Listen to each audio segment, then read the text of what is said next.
Sit back, relax, and turn on your Tell Me Vision. TV debuts of 1966. Wow, was 1966 a big year for television? Most of the iconic shows of the 1960s decade came from this year. Action shows. Blue Light. This lasted only 17 episodes. It was a spy series set in Nazi Germany. Robert Goulet, the singer, played an American double agent. I actually thought Robert was a good actor, so I'm surprised this didn't last longer. The problem may have been that it was a spy saga set in World War II times. Had it been set in present day, it might have been more popular. Cliff Dexter. This was a spy series made for German TV on their ZDF network. It lasted only 2 seasons, but was quite popular. The show was about a former FBI agent who now worked as a private investigator in a German city. Critics considered it a poor man's version of James Bond. But critics hate everything, so who cares? Viewers loved it. Daktari. This popular adventure series ran for 4 seasons during 1969. It was actually a follow-up to the 1965 feature film Clarence the Cross-Eyed Lion. That character was actually one of the animal stars of Daktari. The title of the series is Swahili for doctor, referring to the main character, Marsh Tracy, who was a veterinarian in Africa. In the series, Marsh protects animals from poachers and other threats. Clarence is one of his pets, along with Judy the chimpanzee. Marshall Thompson was the star, and he was a long-established film and TV actor. I really like this guy, and earlier in the decade, he was one of the stars of Angel, a sitcom where he was married to a funny French woman.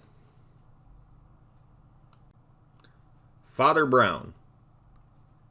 This German TV series of the popular mystery novel character ran for 5 seasons on their ARD network. The Father Brown books actually came from Britain, and a number of TV, movie, and radio adaptations have been made over the years.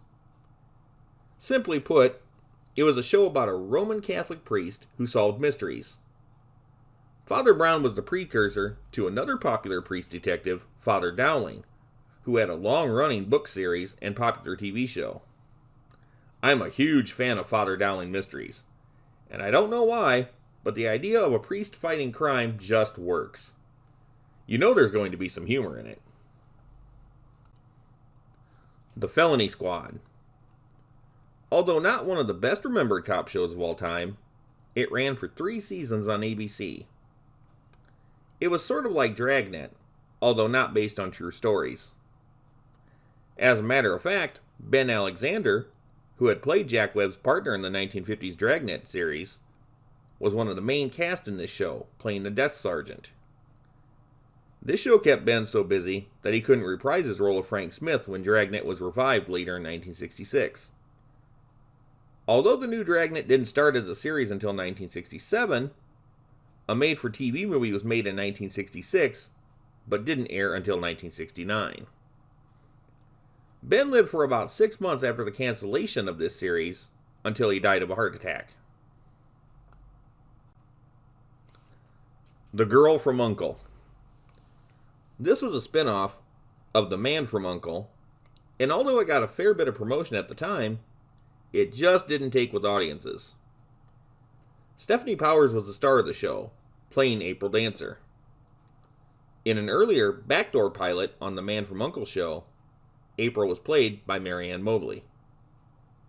Stephanie would later have great success on the Heart to Heart TV series, but Girl from U.N.C.L.E. folded after 1 season. Hawk. This was a cop show starring Burt Reynolds as John Hawk, a lieutenant working the mean streets of New York. It lasted only 17 episodes. This was the first time Burt had his own series. He had been acting for a while, but had not yet become the huge star that he would be in the 70s. Years later, Bert thought this was a good show that ended too quickly. Jericho, another spy series set in World War II. This lasted just 16 episodes. It aired on CBS, and it failed mostly due to the fact that it was shown opposite of Batman on ABC. There was no way any show was going to compete with that popularity. Mission Impossible. This was big, real big. As far as TV spy shows go, I always consider this to be the most successful of them all. It ran for 7 seasons. A revival series ran for 2 seasons from 1988 to 90. I really liked the revival, as it was just a continuation of the original. Peter Graves as Jim Phelps? Way cool. I'm going to say this very plain, and I don't care who's listening. The TV series, both of them, are better than the Tom Cruise movies. That's it. You can argue about it, but I don't care. The mere fact that they made Jim Phelps the bad guy in the first movie is the ultimate slap in the face to the original series and its fans. The TV series set a standard for iconic spy cool, right down to its catchy theme music. It made things very clear that a spy could get killed on a mission. There was risk involved with doing this kind of work. I don't think any spy TV shows or movies, outside of maybe James Bond, touched on that fact. The Man Who Never Was. An interesting spy series quickly canceled after 17 episodes. An American spy discovers he has a look-alike who is a wealthy businessman. He unwittingly gets his look-alike killed, then takes his place, hiding in plain sight. The businessman was married, and the wife immediately knows the spy is a fake. She plays along, however, because it's financially convenient, and this new man was far nicer than her abusive husband. The businessman really wasn't a nice guy. The spy and the woman fall in love. In the final episode, the two get married, and he gives up being the secret agent. It's a rare case of a short-lived show having a proper finale. John Newland, the mastermind behind the earlier TV series One Step Beyond, produced this show and directed all but one of the episodes. One Step Beyond was an awesome show about true paranormal stories. So if you watch anything attached to John Newland, you know you're seeing good stuff.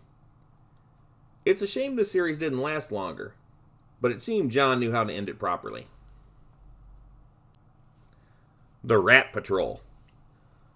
A World War II action series that ran for 2 seasons on ABC. The plot is simple. 4 Allied soldiers are assigned to wreak havoc on the Germans in North Africa. The show was highly popular, and still well liked to this day, but it faced stiff competition in ratings during the 2nd season, leading to an early cancellation. This wasn't a dry old war movie, it was solid action. The Rat Patrol was a spectacle. The Cat. This was an interesting show starring Robert Loggia, who played an unusual part, at least for him. The Cat was his name. He was a reformed cat burglar who used his thieving talents for good. Before he was a cat burglar, he was a circus aerialist, so he used those talents as well. The show lasted just 1 season of 26 episodes and struggled the whole time. Ironically, when it was test marketed earlier that year, it did well. The ratings, however, were disappointing. Changes in the format were made mid-season, but nothing could save it, and it got canceled. I actually like this show, so I don't know why it struggled so badly. Odd enough, the TV series It Takes a Thief came out 2 years later with the same premise as this show, and did quite well for 3 seasons. Timing is everything. I think people were ready for an anti-hero in 1968. Not so much in 1966. People weren't all the way ticked off in 66, and at this time, they wanted more definite good guys like Batman, Captain Kirk, Tarzan, and others that hit this year. Wojak. a Canadian series from the CBC network. John Vernon starred as Wojak, a coroner who solves crimes. John Vernon is probably best known as the crusty Dean from Animal House and the original cartoon voice of Iron Man, among a ton of mean old butthole characters. In this series, John Vernon actually played a good guy that you rooted for, unlike most of his work. This was the first TV series of its kind to feature forensic pathology as a means of solving crime. It inspired a number of TV shows afterwards, most popularly Quincy M.E. and CSI. Wojak ran for only 2 seasons of 20 episodes, plus a 1992 reunion movie. It didn't last as long or get as popular as its imitators, but Wojak made TV history and is as significant as ever. Comedy shows. The Double Life of Henry Fife.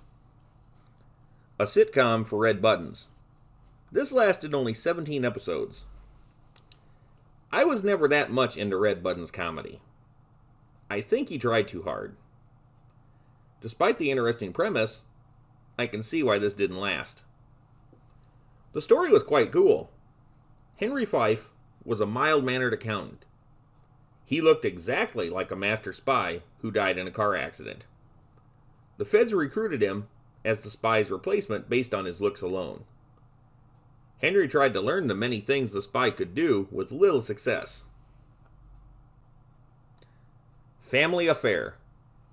This was a hit.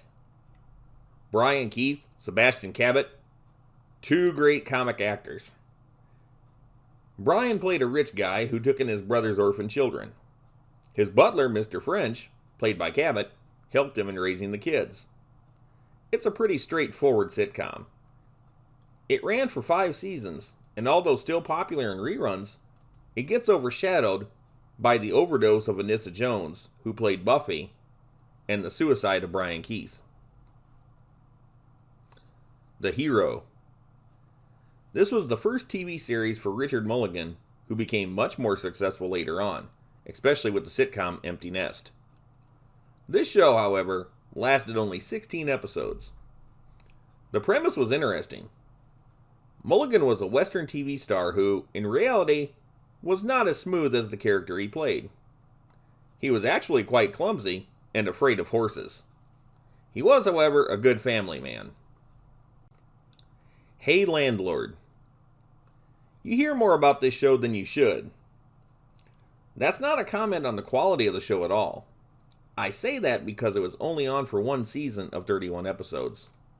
Still, if you watch or read various interviews, you'll hear some actor or TV executive from the 60s talk about Hey Landlord. It was the first show from Gary Marshall, who had much greater success in the next decade with Happy Days, Laverne and Shirley, and Mork and Mindy. This show had a lot of good people in it, but it just didn't take. Will Hutchins was the star.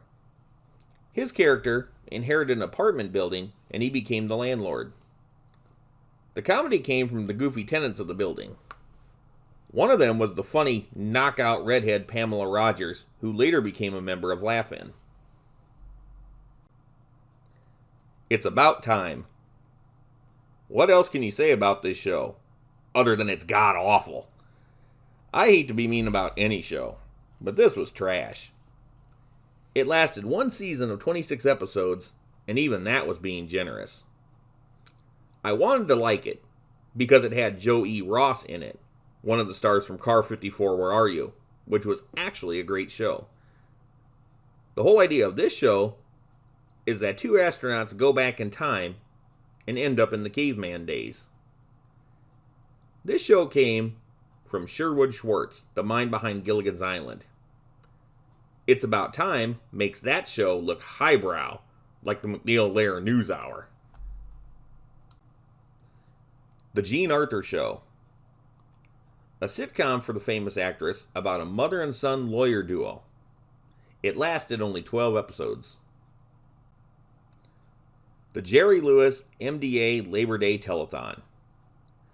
Talk about your cultural phenomenons. I didn't know how to categorize this other than comedy. It's a variety show, it's a fundraiser, it's dramatic. For many, many years, this telethon ate up a whole weekend and was headed by famous comedian Jerry Lewis, who pleaded with the TV audience for donations to help sick children. Some of the biggest stars came onto the telethon to sing, dance, tell jokes, or do whatever talent they had to help the cause. Jerry Lewis himself hosted this annual event until 2010. It continued in bastardized forms until 2014, but was completely canceled after that. Love on a Rooftop. Most famous for being the thing that Judy Carn did before Laugh-In. Pete Duell was her co-star, and they played a newlywed couple. It wasn't that interesting, and ended after one season of 30 episodes. The Monkees. The Monkees was the first made-for-TV band that became hugely successful. There have been numerous attempts since this time to create something that popular, but it has never been duplicated. This was a musical comedy show about a band that, at the same time, had real-life hit albums and singles. The Monkees' musical achievements ended up dwarfing their TV popularity. As far as the show goes, I liked the earlier episodes well enough, but as the show went on, it got insane and unwatchable. The band itself did not like the direction the show was taking. I'm a huge Monkees fan, but their records were always better. Occasional Wife. One of many one-season sitcoms this season. This actually had a good cast and a good premise. It's about a business executive who enjoys the bachelor life, but is pressured by his boss to get married in order to get ahead in his career. He meets a hat check girl, and they make an arrangement. If she poses as his wife at company functions and such, she can stay in his apartment building.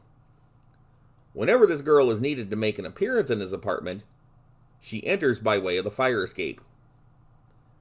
Although the show only lasted for 30 episodes, its two stars, Michael Callan and Patricia Hardy, married in 1968, only to divorce in 1970. Pistols and Petticoats. A Western comedy show starring Ann Sheridan. It was short-lived, only due to Sheridan's early death in 1967. I actually liked this show. One of my closest friends was up for the part of Ann's daughter in the show and got beat out of it at the last moment. She wanted to work with Ann pretty badly, so this was a point of contention for her. My friend did, however, get a supporting part in the pilot. The Pruitts of Southampton. This was an attempt to give Phyllis Diller her own sitcom. Phyllis Diller was an awesome comedian, and I wish this would have worked out for her. The Rounders. In the late 1960s, Western comedies were trendy, thanks to the success of F Troop. Few of these shows were very successful. The Rounders is one of those failures, lasting only 17 episodes. It was about 3 cowboys on a Texas ranch. A simple premise. Chill Wills, who had been a popular actor in movie westerns and the voice of Francis the Talking Mule, was one of the stars. Run, Buddy, Run. A comedy version of The Fugitive. What could go wrong? As it turns out, plenty. It lasted just 16 episodes.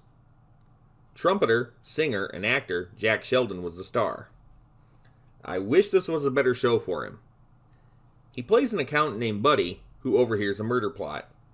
When Buddy is discovered by the mob, they chase him across the country to eliminate him. I've seen this.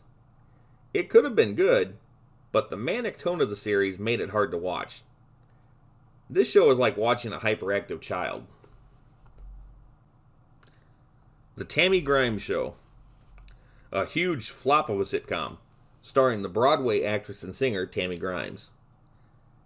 16 episodes were planned for the ABC network, of which only 5 were made and 4 were aired. It was a failure from the first episode and never found an audience. It was highly unusual back then for a network just to cancel a show in a lurch and replace it with something else. This has happened much more often since then. On October 6th, the show was replaced by a primetime edition of the dating game that proved very successful. That Girl. This show was a hit and lasted for 5 seasons. It will always be what Marlo Thomas is known for best, besides being Danny Thomas's daughter. It was one of the first sitcoms to center around an unmarried career woman living on her own. It made a show like the later Mary Tyler Moore Show popular. Marlo played Anne Marie, an aspiring actress who gets into one crazy situation after another. Between acting gigs, she takes all sorts of temp jobs. I wanted to like this show, but I just don't. It could have been very good, but it's played up super hyper and everyone talks too fast. No offense to Marlo, because I like her as a personality, but this particular series just doesn't get it for me. Till Death Do Us Part. This became a majorly popular sitcom in England on the BBC. It's not so well known in America unless you're a Britcom buff. A pilot was aired in 1965, but the regular series started in 1966 and lasted through 1975 for 7 seasons, or series as they call them. The show was brought back for just 6 episodes in 1981 on the ITV network, where it was simply titled Till Death. BBC made a sequel series in 1985 that lasted until 1992 called In Sickness and in Health. This is the show that inspired the American series All in the Family in 1971. Till Death Do Us Part was an immediate hit because it did things other British comedy shows didn't do at the time. The character of Alf Garnett, like the later Archie Bunker, was a working-class racist with antisocial views.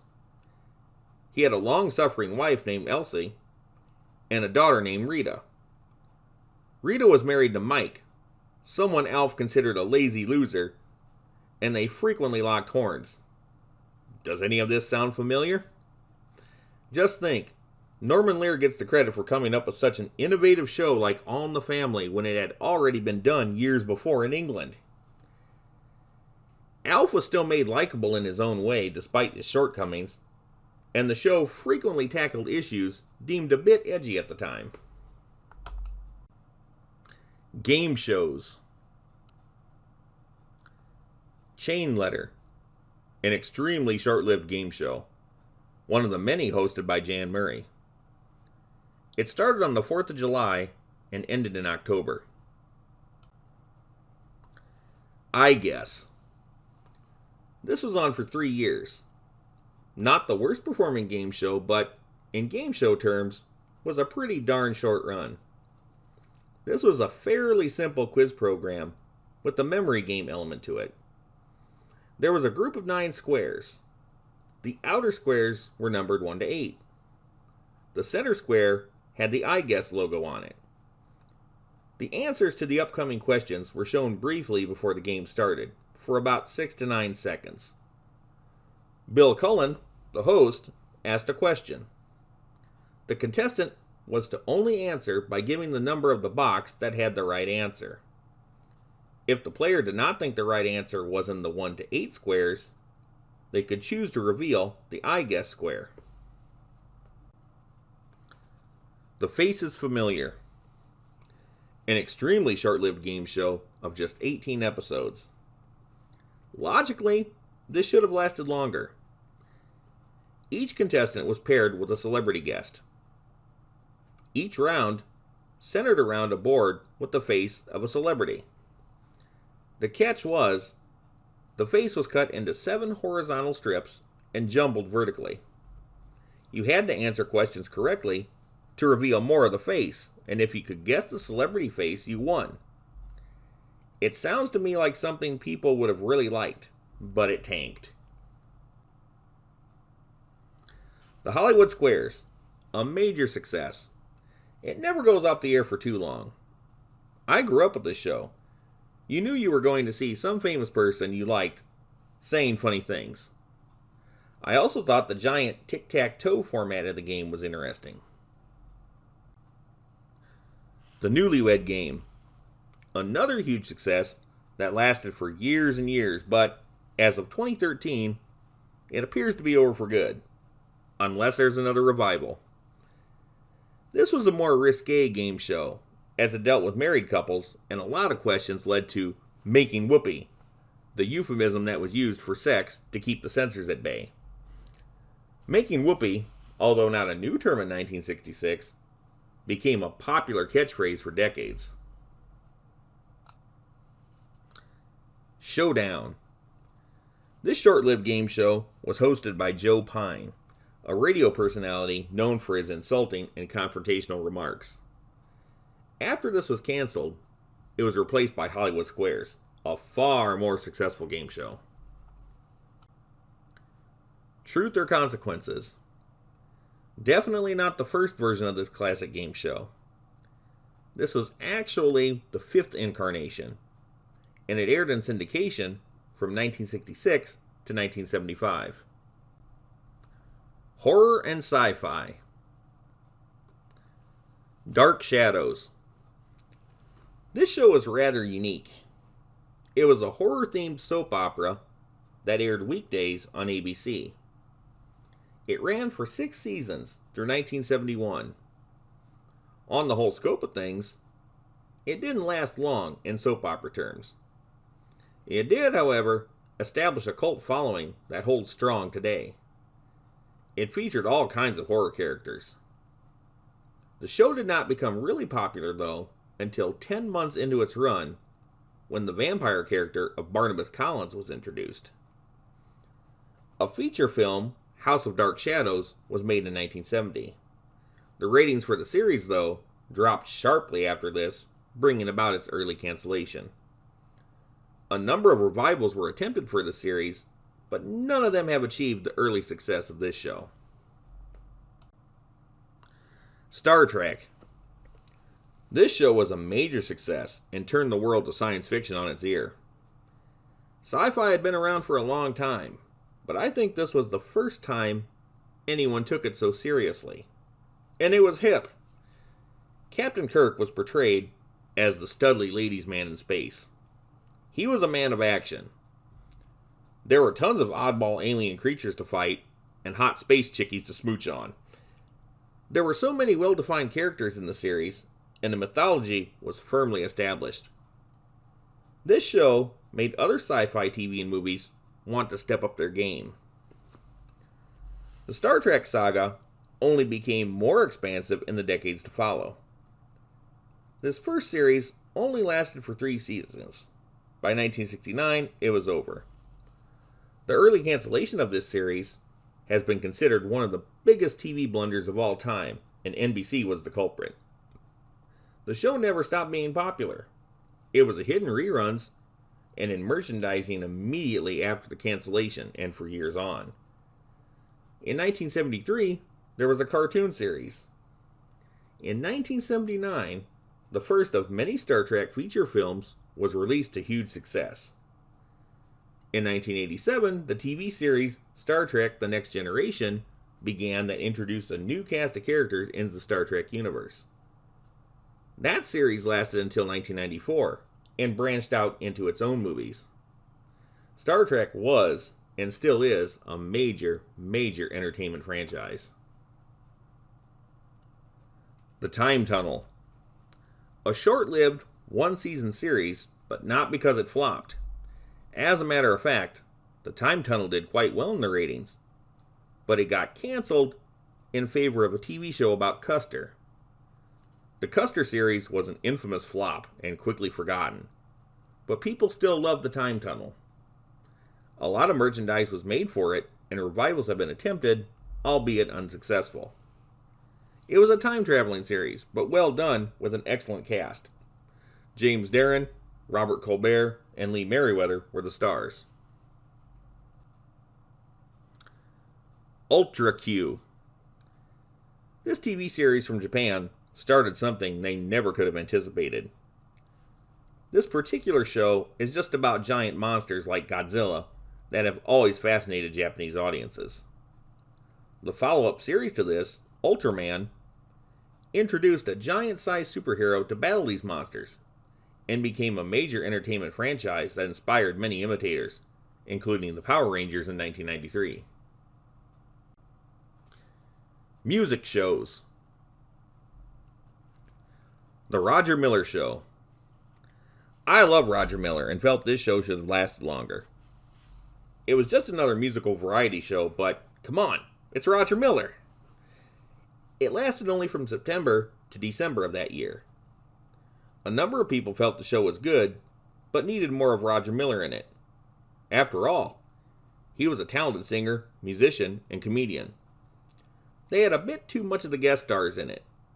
The whole show could have been Roger Miller with just one or two short spots from guest stars per episode. One thing Roger wanted more than anything was to appear in movies and television doing this thing. And although he was very successful as a recording star, acting and voice roles were too few and far between. News shows. The 700 Club. The Jesus News Show, as I always thought of it, started this year on April Fool's Day. It is the flagship show of the Christian Broadcasting Network that started in 1961, although this show has often been syndicated on other stations. It's a talk show, news show, variety show, all those things, in a 2-hour broadcast. I don't mind Christian shows, so I'm not putting that down, but this show suffers from pushing it a bit. It also seemed like to me that it was for old people. The show still airs today. Firing Line. A public affairs show starring William F. Buckley Jr., one of the most self-assured show hosts of all time. He was often picked on for being such a cocky know-it-all. He hosted the show until its cancellation in 1999. A new version of it, though, was started in 2018 with another host. This show originally aired in syndication until 1971, then became a PBS staple. The Money Program. This was a long-running financial news show on the BBC Two network. It aired until 2010. Very big in the UK, not so much in America. W5. A Canadian news show that aired on the CTV network. It ran until 2024. That's impressive. The 5 W's refer to who, what, where, when, and why. It was presented as a news magazine documentary program. It was sort of like their version of 60 Minutes. Superhero shows. Batman. I've mentioned in previous videos my feelings on the Batman TV series. I don't hate the series at all, but it's definitely not a favorite. I like things about it, namely the women and the Batmobile, but I've always felt the show was unworthy of the awesome character that is Batman. That being said, there is no arguing the fact that it was extremely popular and successful, at least for the 3 seasons it was on. Batman began on January 12th and was a major success for producer William Dozier. Although he had many shows after this, most of them failed, and Batman would be as great a success. It kickstarted the whole superhero craze, not just for live-action superheroes, but in cartoons. Scads of superhero cartoons were made in 1966 and in the years to come. Superhero comic books even picked up momentum. And merchandising? Wow. It was a cash cow like nothing else. Although there weren't a lot of American superhero movies in live action back then, there were a ton of them in other countries, especially in Europe. This trend continued well into the 1970s, long after the Batman series ended in 1968. Batman himself got his own theatrical film this year between the first and second seasons. The impact that Batman had for the character, live-action superheroes, and the superhero genre is undeniable. This show was in the right place at the right time. The Green Hornet. This is the other major show William Dozier produced. I like this way better than Batman. but it lasted only one season. The show was a straight superhero adventure series, unlike Batman. Van Williams did an excellent job as the Green Hornet. Martial arts legend Bruce Lee got his first American acting job as his sidekick Kato. Between these two leads, and Wendy Wagner as the woman of the show, Casey, Green Hornet really rocks it. It's one of those shows that was canceled after one season, but I think the network regretted it afterwards. It has always had a cult-like popularity that makes you think the show lasted longer than it did. Bruce Lee became a superstar after this. And who doesn't love Green Hornet's awesome car, the Black Beauty? Tarzan. There have been so many different productions of Tarzan, but this series gets a bit more attention than most. Ron Ely was the star. The show lasted for 2 seasons of 57 episodes. Ultraman. A Japanese TV show. This set a precedent for many other Japanese superhero shows in the years to come. Kaiju monsters like Godzilla had long been popular in Japan. Someone thought, hey, let's come up with a giant-sized superhero to fight these monsters. Although there were a lot of TV shows in between, the Power Rangers owes its success to Ultraman more than anything. It is the second show in the Ultraman franchise, following Ultra Q. Odd enough, Ultraman never appeared in the first show, as it was based solely around giant monsters. After this show, though, Ultraman spawned an incredible, long-lasting franchise. Although I doubt few Americans knew about this show in 1966, it certainly became popular to many Americans after the initial run. Western shows. Iron Horse. This show ran for 2 seasons and was about a gambler turned railroad baron played by Dale Robertson. Dale was already a star before this, but a few things kept this show from becoming bigger than it was. First of all, Westerns as a genre had really lost a lot of ground as a major genre of TV and films. It had just been overdone. Second, Dale's character in the show was essentially a man whore, and he had many sexual encounters with the women characters. Viewers complained about this, and his adventures in that area were toned down, but it seems the damage was done. The Monroes. This was about 5 orphans trying to survive in the Wyoming frontier. It lasted only 1 season. Barbara Hershey was one of the stars. The Road West. Another 1-season Western that probably failed because of its boring premise. A family moves from Ohio to Kansas. Oh, wow. And have difficulties taming the land and homesteading. Shane. Based on the earlier film with Alan Ladd, and even earlier book of the same name. This lasted just 17 episodes, and I'm a bit surprised, given the popularity of the film and the cast of this series, that it didn't last longer. David Carradine played Shane. Jill Ireland played Marion Starrett. The budget of the show got cut to ribbons towards the end, and the ratings suffered for it. Simply put, ABC was silly in not giving this show more money to work with. They could have had a big hit with it. Other TV events of 1966. January 13th. Tabitha was born on the popular comedy series Bewitched. She became a big part of the series, as she also had magic powers like her mom, adding to the craziness of the Stevens household. February 7th. Vietnam got a new TV station with THVN. It would shut down in 1975, replaced by SGTV. February 23rd. TV comes to Greece with the launch of the ERT network. April 18th. The Academy Awards air in color for the first time. June. Color television comes to the Philippines on their ABS-CBN network. July 16th, the Miss Universe pageant starts airing in color.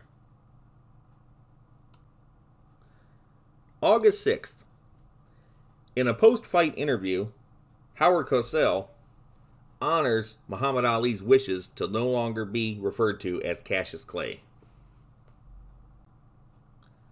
September, all three networks, ABC, CBS, and NBC, have all their primetime programming in color by the start of the fall season.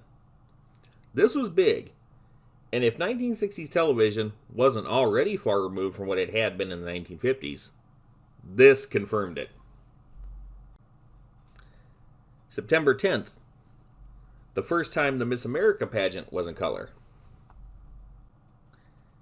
September 19th, the state of Alaska finally gets color television on the KENI channel.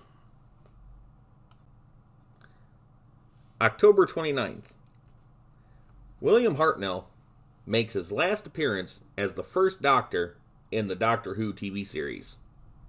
His health was failing, and he had difficulty remembering his lines. This started the whole idea of the Doctor changing his body to explain recasting the actor. To date, there have been many Doctor Who's. November 19th, the first live satellite telecast between Hawaii and the American mainland. The idea of a show being via satellite from Hawaii was considered a big deal for many years. Technology was stepping up. TV celebrity debuts of 1966. Rene Auberjonois. His first TV appearance was on NET Playhouse. NET, National Education Television, was the precursor to PBS. Matt Clark, a great character actor known for his work in westerns. One of my favorite roles of his was as Grumpy Old Walt, one of Jeff Foxworthy's employees on The Jeff Foxworthy Show. Matt made his first TV appearance, however, way back in 1966 on the Doctor show Ben Casey. John Cleese, one of the coolest British comedians ever. He first appeared on David Frost's The Frost Show. Hector Elizondo. Awesome actor.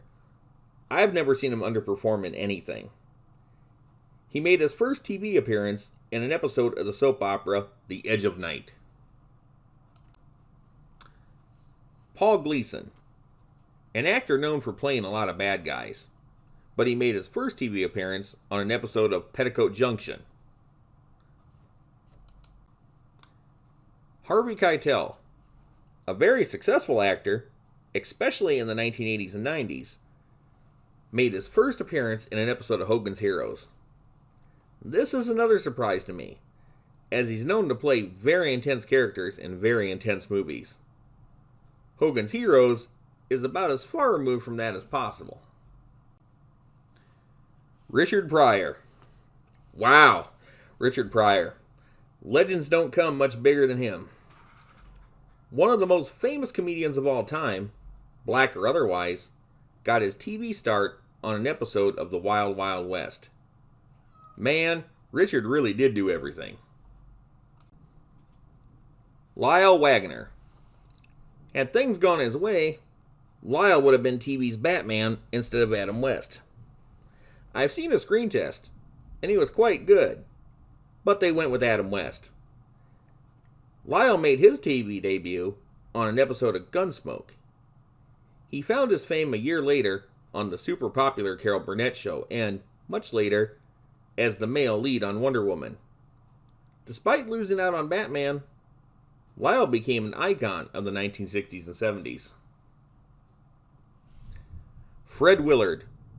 The famous comedian got his TV start on an episode of the sitcom Hey Landlord. Clarence Williams III.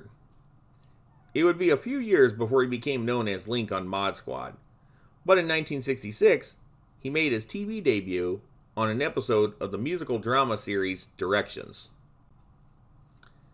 1966 was mind-blowing for television. Color was in full force, and the 60s was really coming into its own in a way it never had before. I don't think the term cultural phenomenon ever applied to any year in television before 1966 in quite the same manner. There had been hugely popular shows, but stuff that came out in 1966 was truly influential for decades to come. Anytime you want to revisit 1966, just turn on your Tell Me Vision.